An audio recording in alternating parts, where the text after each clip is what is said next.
അന്നും ഇന്നും lady super star ഉർവശിയാണ്. അവർക്ക് പകരമാവില്ല ആരും. അതൊരു സത്യമാണ്. തെന്നിന്ത്യൻ സിനിമയിൽ തൻ്റെതായ സ്ഥാനം നേടിയെടുത്ത താരമാണ് കവിതാ രഞ്ജിനി എന്ന ഉർവശി. തൻ്റെ 8-ാം വയസ്സിൽ അഭിനയ മേഖലയിലേക്ക് കടന്നു വന്ന ഉർവശി ക്യാമറയും ലൈറ്റും ആദ്യമായി കണ്ടപ്പോൾ ബോധം കെട്ട് വീണു. 1978 റിലീസ് ചെയ്ത വിടരുന്ന മുട്ടുകൾ എന്ന ആദ്യ ചിത്രത്തിൽ സഹോദരി കൽപ്പനയ്ക്കൊപ്പം താരം പ്രത്യക്ഷപ്പെട്ടു.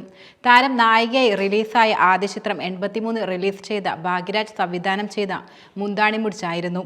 താരത്തിൻ്റെ കരിയറിലെ തന്നെ ഒരു വഴിത്തിരിവായിരുന്നു ഈ ചിത്രം. ഒരേ തരത്തിലുള്ള കഥാപാത്രങ്ങളിൽ ഒതുങ്ങി നിൽക്കാതെ അമ്മയായും സഹോദരിയായും കാമുകിയായും ഭാര്യയായും വേലക്കാരിയുമായൊക്കെ ഉർവശി സിനിമയിൽ പ്രത്യക്ഷപ്പെടുകയുണ്ടായി. വർഷങ്ങളായി മലയാള സിനിമയിൽ നിറഞ്ഞു നിൽക്കുന്ന താരം എക്കാലത്തെ മലയാള സിനിമയിലെ പ്രമുഖ നടിമാരുടെ കൂട്ടത്തിൽ ആദ്യ പേരുകളിൽ ഒന്നായി തൻ്റെ സ്ഥാനം ഉറപ്പിച്ചു കഴിഞ്ഞു. സ്വാഭാവിക അഭിനയം കൊണ്ട് പ്രേക്ഷകരെ ഒന്നടങ്കം ആകർഷിക്കാനുള്ള കഴിവ് ഉർവശിയെ മറ്റ് താരങ്ങളിൽ നിന്നും വ്യത്യസ്തമാക്കി നിർത്തുന്നുണ്ട്. തനിക്ക് അഭിനയിക്കാൻ ഏറെ പ്രയാസമുള്ളത് പ്രണയരംഗങ്ങളാണെന്ന് ഉർവശി പറയുകയും ചെയ്തിട്ടുണ്ട്. ഒരു കാലത്ത് മലയാള സിനിമയിലെ സൂപ്പർ ഹിറ്റ് ജോഡികളായിരുന്നു ജയറാമും ഉർവശിയും.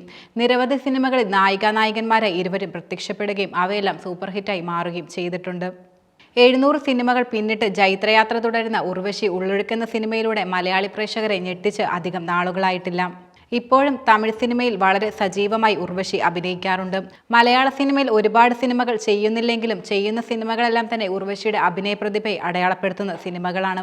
47 വർഷം നീണ്ടു നിൽക്കുന്ന കരിയറിൽ 6-ാം തവണയാണ് മികച്ച നടിയായി ഉർവശി തിരഞ്ഞെടുക്കപ്പെട്ടത്.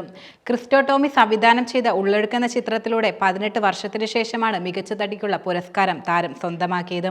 സ്കൂളിൽ നിന്ന് പ്രോഗ്രസ് റിപ്പോർട്ട് കിട്ടുന്നത് പോലെയാണ് തനിക്ക് അവാർഡെന്ന് ഉർവശി പ്രതികരിക്കുകയുണ്ടായി. വിളിക്കുമ്പോൾ ഞാൻ ചൂടായിട്ടുണ്ട്. പുരസ്കാരം സംവിധായകൻ ക്രിസ്റ്റോ ടോമിക്ക് സമർപ്പിക്കുന്നുവെന്നും ഉർവശി പറഞ്ഞു. വിവാഹത്തിനു ശേഷം സിനിമയിൽ നിന്നും അവധിയെടുത്ത ഉർവശി 2006 സത്യനന്ദിക്കാട് സംവിധാനം ചെയ്ത അച്ചുവിൻ്റെ അമ്മ എന്ന ചിത്രത്തിലൂടെയാണ് ചലച്ചിത്ര രംഗത്തേക്ക് തിരിച്ചു വന്നത്. അതിനുശേഷം നിരവധി ചിത്രങ്ങളിൽ താരം അഭിനയിച്ചെങ്കിലും മുമ്പുള്ള ഉർവശിയെ അതിലൊന്നും കാണാൻ കഴിഞ്ഞില്ല.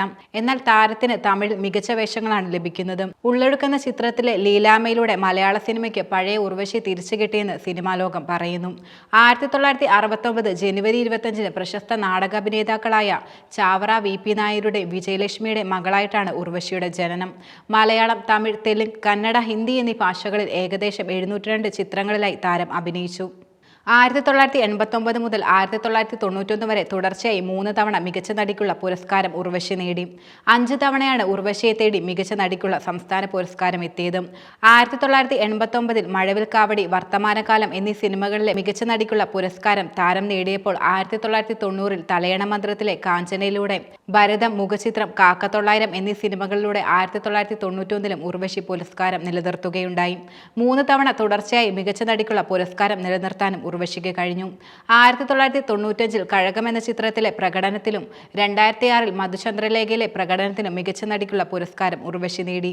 തനിക്ക് പകരം വയ്ക്കാൻ മലയാള സിനിമയിൽ മറ്റൊരാളില്ലെന്ന് വീണ്ടും തെളിയിച്ചിരിക്കുകയാണ് ഉർവശി. സംസ്ഥാന ചലച്ചിത്ര പുരസ്കാരങ്ങൾ പ്രഖ്യാപിച്ചപ്പോൾ തൻ്റെ പേരിൽ റെക്കോർഡുകൾ കുറിച്ചിരിക്കുകയാണ് ഇപ്പോൾ ഉർവശി. 6-ാം തവണയാണ് ഉള്ളൊഴുക്കിലെ പ്രകടനത്തിലൂടെ ഉർവശിയെ തേടി മികച്ച നടിക്കുള്ള സംസ്ഥാന സർക്കാർ പുരസ്കാരം എത്തുന്നത്. ഇതോടെ ഏറ്റവും കൂടുതൽ തവണ മികച്ച നടിക്കുള്ള പുരസ്കാരം നേടുന്ന നടിയെന്ന റെക്കോർഡും ഉർവശിയുടെ പേരിൽ കുറിക്കപ്പെട്ടു. മാത്രമല്ല, അവാർഡ് നേട്ടത്തിൽ മലയാളത്തിലെ സൂപ്പർ സ്റ്റാറുകളായ മമ്മൂട്ടിക്ക് മോഹൻലാലിനുമൊപ്പം എത്തിയിരിക്കുകയാണ് ഉർവശിയും.